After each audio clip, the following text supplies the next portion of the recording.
for me, is a disaster in the making. This is a guy who averages 65 with the ball against Australia in Ashes cricket, and that was when he was at the peak of his powers, you know, playing red ball cricket, playing test cricket. He's now retired, and suddenly we expect this guy who's approaching his 36th birthday to come back and do something he's never done before, nail the Aussies in a big series. I can't see it working out for England, and I wouldn't at all be surprised if he was to retire again before the midpoint of this series.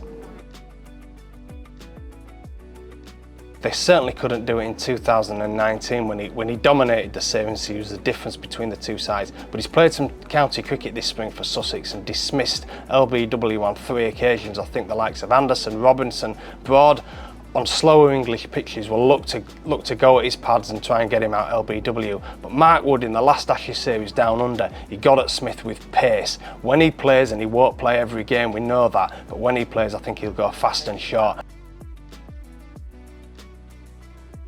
Few to choose from here, but I think with the injuries to Jofra Archer and Jack Leach, Jimmy Anderson becomes vital. He's talked a little bit about only being able to play 3 games in this series. I disagree with that completely. He'll have to play 4, possibly even 5 if you can stretch that far, because England need their best bowler as much as possible. I think we saw against Ireland last week, without Anderson they got stretched in the second innings. They were going at 4 and over, and that just won't cut it against this Australian side. They need Anderson not only to take wickets, but to give them a semblance of control at the scoreboard, and Anderson does that. They'll be desperate he can stay fit.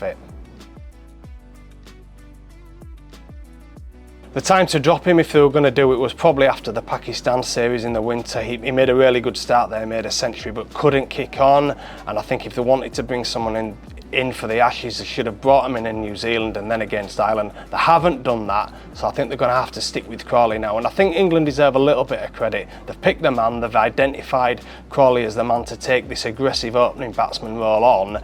It was something Jason Roy and Alex Hales were able to do, so it's definitely a tough gig. But England are backing the man, and hopefully that will reap rewards by the end of the summer.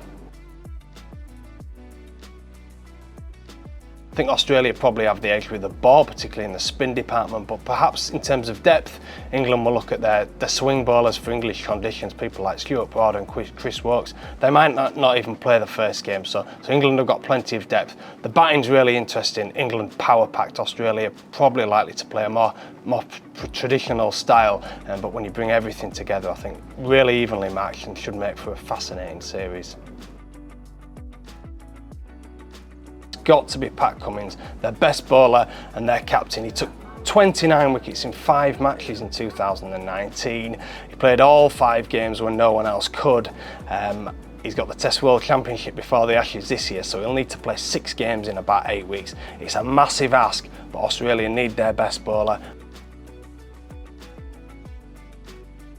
Don't be afraid to back big second innings runs. Things have changed in Test cricket. Pitches last longer.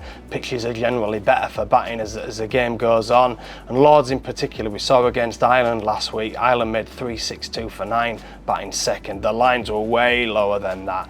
So some of these English grounds, Lords, the Oval, they get better to bat on, and there's money to be made if you're prepared to bet big second innings runs. So those are my quick thoughts on the upcoming Ashes series. For loads more, including the series preview, the first test preview, podcasts, exclusives, please do head over to sportinglife.com/cricket.